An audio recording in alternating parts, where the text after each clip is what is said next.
I wanted to take some time today to talk about the healing work that I do, so that if you're looking for healing support in your life, you can have a sense of my work and see if it feels resonant and supportive to what you're needing right now. I had a session with a client this morning, and I was really deeply reflecting on safety and how important the creation of a safe container it is when we're getting ready to really engage the really deeply wounded parts of ourselves and to bring healing to them. And one of the really strong core elements of my work is my background in nervous system healing, both personal and professional, and also my background in pre- and perinatal psychology. And both of those fields and experiences I've had personally create a really slow tempo in my work that I feel like is really powerful. There's a lot of different ways that people approach EFT, and I'm really fortunate to be in a guild of colleagues all over the world who all have really different strengths and areas that they work with and approaches to the work, and it's really powerful. I really learned so much from them, and some of my colleagues, like their primary focus is like, let the tapping do the work, do as much tapping as you can in a session. And I was reflecting on that this morning in a session with a client and realizing tapping is very, very powerful.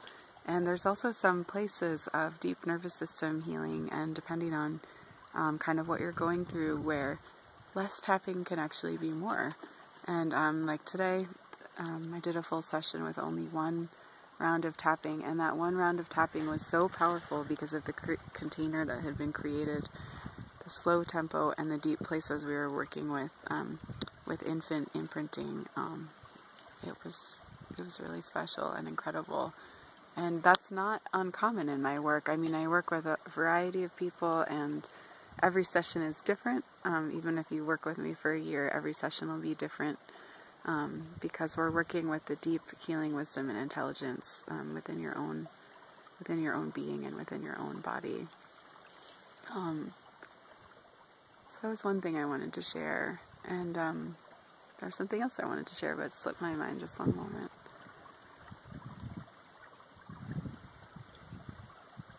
Yeah, what I wanted to talk about today, one of my primary reasons for doing this today, is I wanted to talk about how when we experience incredible traumas in our lives, or even very, just very difficult situations, or long-term illness, a lot of times what can happen is our unmetabolized and often intolerable experiences from infancy rise up in those moments, and they can be very, very challenging to work with. And so it's like, you could be an incredibly competent, capable, mature adult who has, engaged in years of meditation practice, or years of yoga or dance, or any healing modality, and you could have incredibly refined and developed capacities, and you could find yourself in a situation where all of those capacities seem lost to you, and these very early imprints take over, and there's an incredible feeling of urgency and timelessness and intolerability that can happen, and you can find yourself behaving in ways that you don't feel very good about, either on the outer levels in terms of your interactions with other people, or on the inner level in terms of how you're relating with yourself and your thoughts and feelings about your life and the things that you do in those private moments that no one else is aware of. And I just wanted to share that that's something I can really help and support you with. And I also want to share that that's just totally natural and normal, that that's what would happen in times of incredible stress or trauma or illness, that those imprints can come up to meet us, and it's really helpful to have support if you're in a place where that's what's happening for you. And some people experience those as night terrors, or or kind of acting rashly in moments where they're like, oh, I wish I could have just kind of held back, or in engaging in behaviors of distraction because whatever you're feeling is so intolerable that you can't sustain it one moment longer. So that's one thing I wanted to talk about.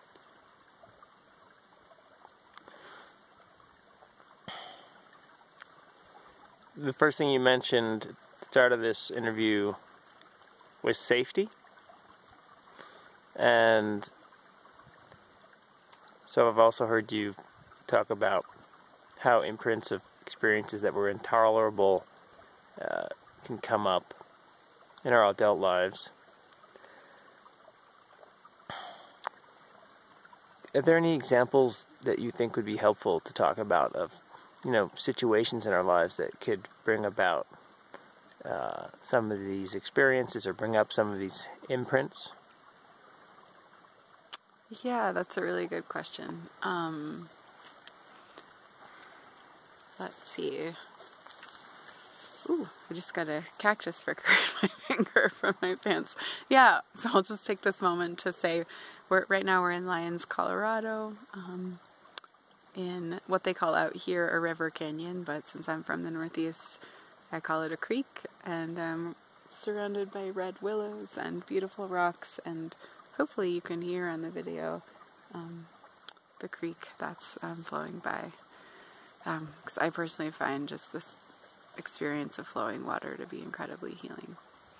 And there's cactuses, which is how I just got pricked. So getting back to your question about an example.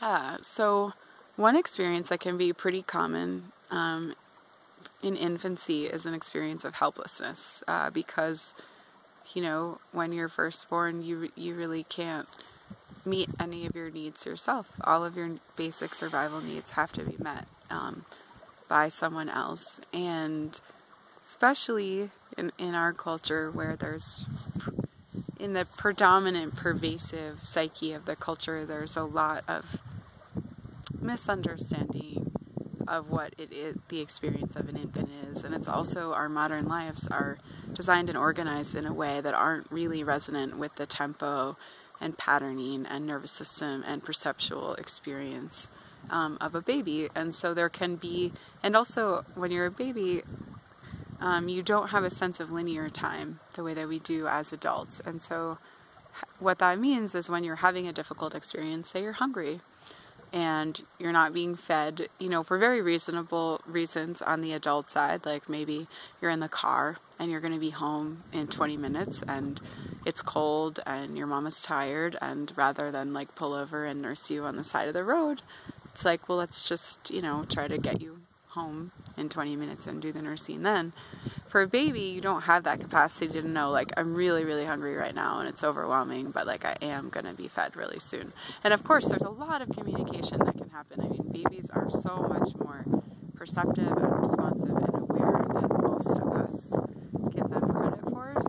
But that's not really what I'm speaking to right now. What I'm speaking to is this feeling of hunger or helplessness. I have this incredible hunger and I don't have this awareness or capacity that I'm going to be fed in 20 minutes, and that even though the hunger is strong, I'm going to be okay. And so for most of us, we have whatever experiences we have in infancy, whether they're normal infancy experiences or medicalized traumas, if we have surgeries as an infant, or neglect or whatever. There's, a variety of experiences, but for the moment, I'll just talk about a normal infancy in our modern Western culture. And in the course of that, there are going to be these intolerable experiences, and if they're not recognized by your primary adult caregivers, whether that's your mom or your dad or a nanny or a daycare, then you develop a compensatory mechanism for how you're addressing and working that, but you're not fully metabolizing and processing and healing that experience. And our compensatory mechanisms are really powerful and profound, and they end up becoming some of our greatest gifts in this lifetime and also some of our challenges, because one compensatory pattern isn't, one moment, just checking our canine friend. one compensatory pattern is not going to serve you in all circumstances. And so that's one of the things we want to do in our healing process as older children, teenagers, and adults, whenever we enter into it, is to try to diversify our strategies for meeting life and our ways of moving and being with life. But getting back to like the question and the example, it's like, so you have these intolerable experiences as an infant, and then most often, you form these compensatory patterns. You're moving through your life, and then something happens, whether it's like, a divorce or a surgery or a sudden illness or an accident or a long-term illness or any variety of difficult or traumatic experiences for humans. And again, like a trauma doesn't necessarily mean like you were in a crazy fatal car accident where the 3 other people died and you survived. Trauma really means like how it is for your system. Like, can your system process, metabolize, make sense of, and return to safety after an experience?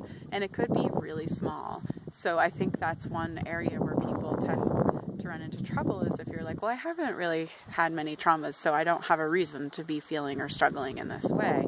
But it really is just like, does your system have the resources and support to process, metabolize, make sense of, and return to safety?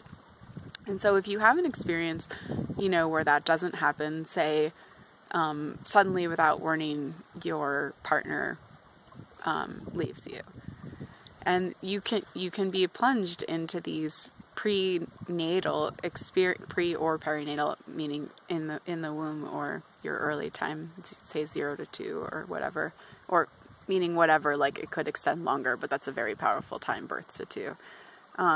So you could be plunged into these early imprints that you never resolved, and that you figured out a way to work with them as long as your life was being held and was working, and you had compensatory patterns where everything was held in place.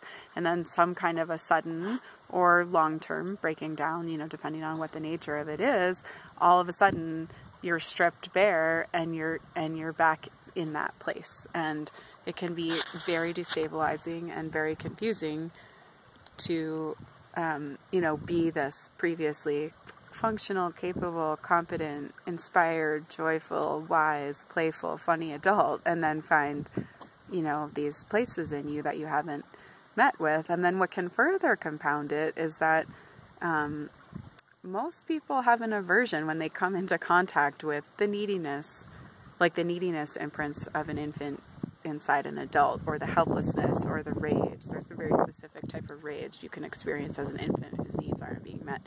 And when those imprints like ripen and start playing themselves out from within an adult, especially an adult struggling in a situation, other people can have this, because there's this certain experience of that we all recognize in a certain way, like even if we don't have conscious awareness of it. And if we haven't been able to bring healing and safety and release and connection to our own infant imprinting, when that expresses in another adult, people often have an aversion to it and push that away or pretend not to see it or judge or shame someone for it. And so all of those things can kind of be heaped on each other. And so those are some of the really powerful things that I work with, and I use a lot of different approaches and methods, including EFT tapping and different techniques from the worlds of pre and perinatal psychology, and my background as a biodynamic craniosacral therapist and herbalist. And basically I've been walking a healing path pretty much my entire life, but training in it professionally since I was 19. And so I just bring all the tools, that I've gathered along my healing journey and path, both personally and professionally, because I've had a very deep personal healing journey, and I bring all of that into my work with people. So I don't necessarily hold tight and fast to one technique or one framework or one lens, but I bring sort of all of the lenses and techniques alive in the moment to meet you, the people that I'm working with, and to see what will be beneficial and supportive to you in the moment. So for for those of us who might not be familiar with EFT tapping, I wonder if there might be questions about if it were complicated or something to learn or something we might do wrong or just not be good at. Can you speak to, if it's something that's approachable or if it's something that needs to be learned?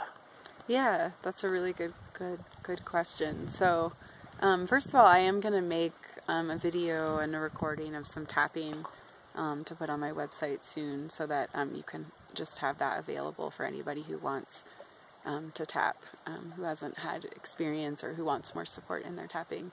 But EFT, emotional freedom techniques, are a variety of techniques, and one of the main one is tapping, which many people have heard of and some people haven't. And it's an incredibly simple technique that requires very little training and experience to begin working with. And it's something, that I teach my clients in the first session. If that's one of the tools and techniques we'll be working with, then I teach my clients how to tap, and I send them, if they're coming to me in person, I'll send them home with a handout. If we're meeting over an online video conference platform like Zoom or on the telephone, then I will email a chart of all of the tapping points and a sample script. But to answer the most important question, there is no wrong way to tap. There are more effective and more supportive ways to tap, and there are deeper ways to engage and evolve with it, but there's literally no wrong way to tap. So it's a very simple technique that I teach to really small children all the way up to the elderly and all of us in between. So it's really simple, and it just involves tapping different points on the face and the body, and you can tap as vigorously or as lightly, or you can even rub the points. And I do want to just take a slight tangent here, which is if you are engaging in deep nervous system healing and your nervous system is really profoundly dysregulating, tapping can be difficult. And so there are a lot of ways that I will work with people to adapt that. Like when I was really, really, really sick, my system couldn't tolerate tapping. There's other options of like visualizing the points or holding at the points. And I just want to say, like, wherever you're at, I can totally meet you, and we can adapt and evolve like techniques so that they meet you where you're at with what your capacities are and also like what you're needing at this time, and so that it's not something that's like difficult or challenging or like pushing your system. I mean, make very clear, I definitely have the capacity to be like a fierce advocate for you and for your healing, and I have, can have cutting insight, and I can be sharp and direct, absolutely, but I also can be incredibly gentle and all of these, I mean, I'm talking about myself, but I'm really talking about aspects of the healing journey. So I kind of want to rephrase that. It's like, on the healing journey, there are moments where you need like a fierce dragon or like a fire flame to like wake you up and like speak really sharply and like help you see something that you've been missing. There's also moments on the healing journey where you need just incredible slowness and softness and patience and connection and depth, and where less is more. And I just want to say, like, I think that all of those aspects of the healing journey are equally valuable and important and valid, and I don't think like going slow is less than going fast, or being fierce is more than being gentle. Like, I don't hold it that way, because how I view healing is it's like taking in the totality of someone's beingness and listening and looking and like making space for the layer or the vector that healing is going to be effective, like in a given moment in time, and doing that in a collaborative process with my clients. And so that's what I think is really important. There's like a whole array of healing out there that includes everything from pharmaceuticals to subtle energy medicine and everything in between and around and beyond. And I don't hold one system over another. It's more of looking at what is the medicine for this person in this moment, with their healing and with their life. But getting back to tapping, so it's very simple, tapping different points on the face and the body. And one of the things I love about it, and part of why I got into it, is it's a very powerful tool for self-regulation and self-healing that you can use on your own. So you could come do one session with me, learn tapping, get a feeling for it and a sense for it, and you could go off and just be on your own in your healing process if that's what you want. But the powerful thing is that there is a tremendous dimension of healing that is relational. And so within a relational container, EFT can take on a whole new depth and dimension with support. And so it's the tapping you would do on your own won't be the same as the tapping you would do, with a professional like myself or with a friend. Those would be all different dimensions of exploring tapping, and they're all really important. So some of my clients, are in places where they're deeply engaged and they're wanting a daily tool. And so we come up with a daily program, which I build in really gently. It's like we start with one thing at a time, and my clients go off and experience that, in between the sessions, and they work with it and they practice it, and then they come back and, share where they're at, and we'll tweak it and refine it. And then once that's feeling really nurturing and supportive and stabilizing and helpful, then we'll build in more pieces. But it's not about, the way that I work isn't about offering like a whole healing program like in one moment. I mean, I can definitely do that, and if that's what someone's looking for, I will. But I find with myself and with my clients, it can be more supportive to layer something in over time and get really have it really get integrated into your life in a way that doesn't feel onerous and feels like, oh yeah, this is like really supporting me and helping me, and then kind of continue moving from there. And so tapping is really profound as a momentary self-regulation tool when you're losing it, or even if you get frustrated in traffic, or if someone says something to you and it stings, and you can just tap to kind of resettle your autonomics and shift your brain functioning, etc., etc. And you can also use it to heal really core deep wounds in your, depending on how you relate to reality in this life we're living in, these core wounds of the psyche, of neural network brain patterning, of your energy body, etc. Working with imprints from infancy, and for those people who are relating to epigenetic changes and ancestral changes and personal karmic history changes, etc. And having an understanding or a relationship with any or all of the things that I just talked about is not important to be able to do the work or work with me. I'm just kind of naming a bunch of different dimensions of our beingness, because that's how I relate to it and think about it. But I work with a whole variety of people, and I work with people for whom the idea of an epigenetic change or karmic imprints from a previous lifetime are not relevant to them, and that's fine. I mean, it's really not necessary in order to heal. It's just about finding the vector and the language and the place that works for us in whatever moment we find ourselves in, needing and seeking support.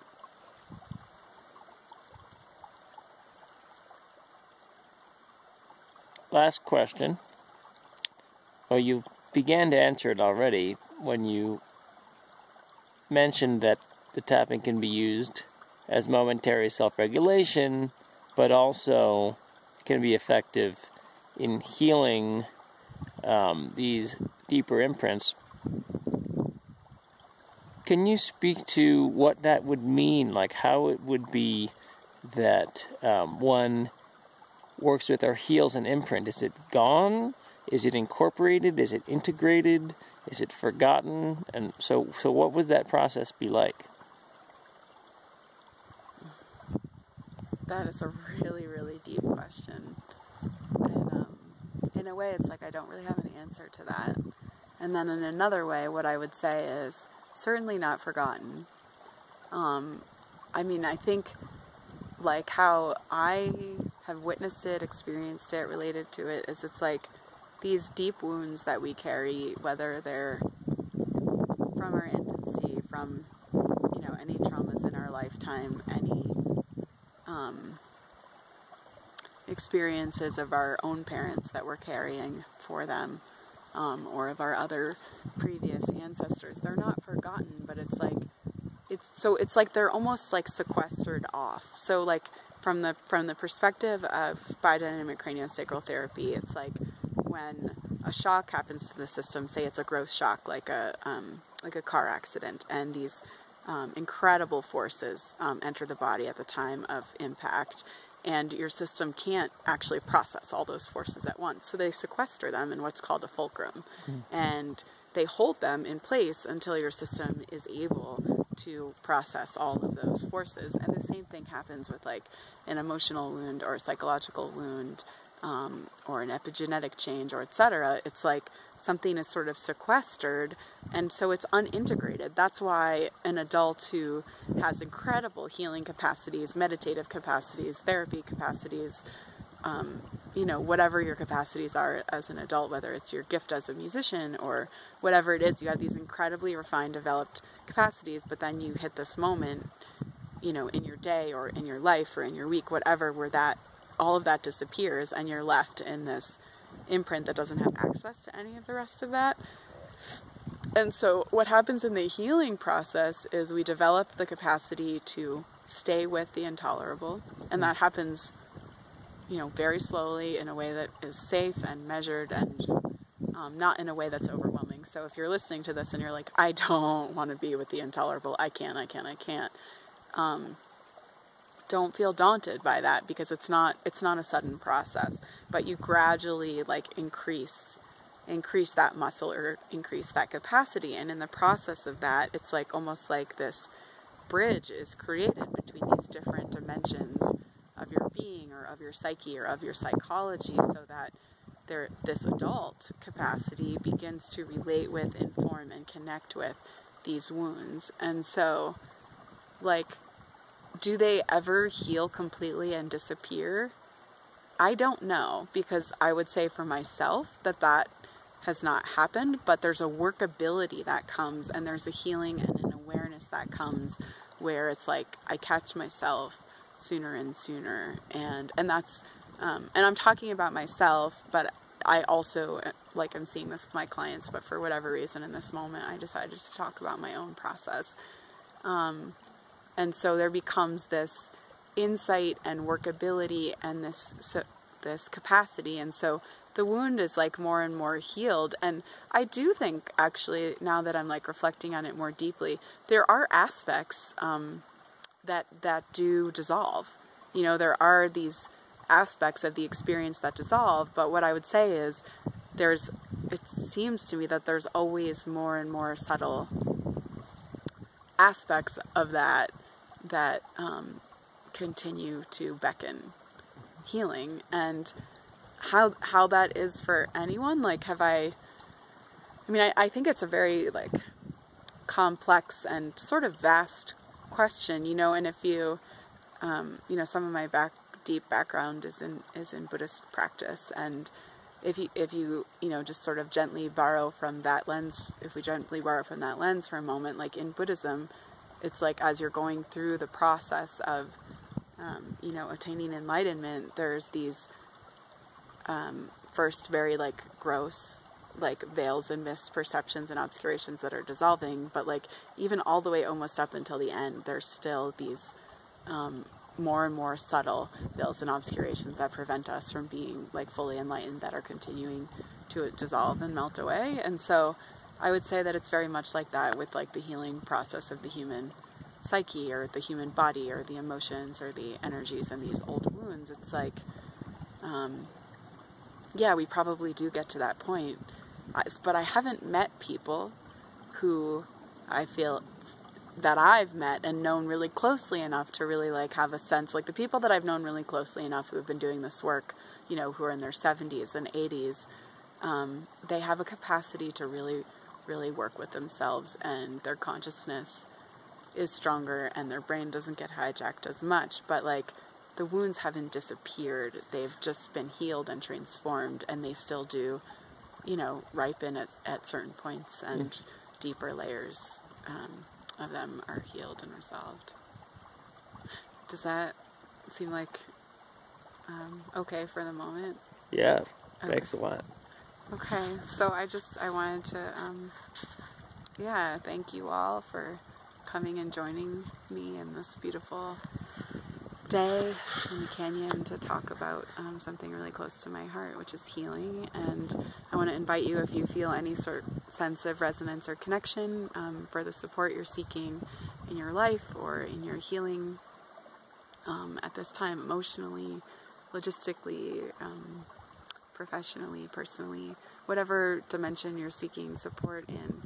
If you feel a resonance and you want to explore that more, you can go to my website, presenceheals.com, presenceheals.com, or you can call me 503-819-6640, or you can email me moon@presenceheals.com, and I'd be happy to talk with you more. If you feel an interest, we can set up a time to have a 20-minute chat that is free, and just you can share with me where you're at in your life and what support you're seeking, and we can look together at what I might offer, how we might work on that together, and see if there's a resonance and a fit. And even if there's not a resonance or a fit, people always leave those 20-minute chats with me with a new tool or a perspective that is helping them as they're moving along in their journey. So I really look forward to connecting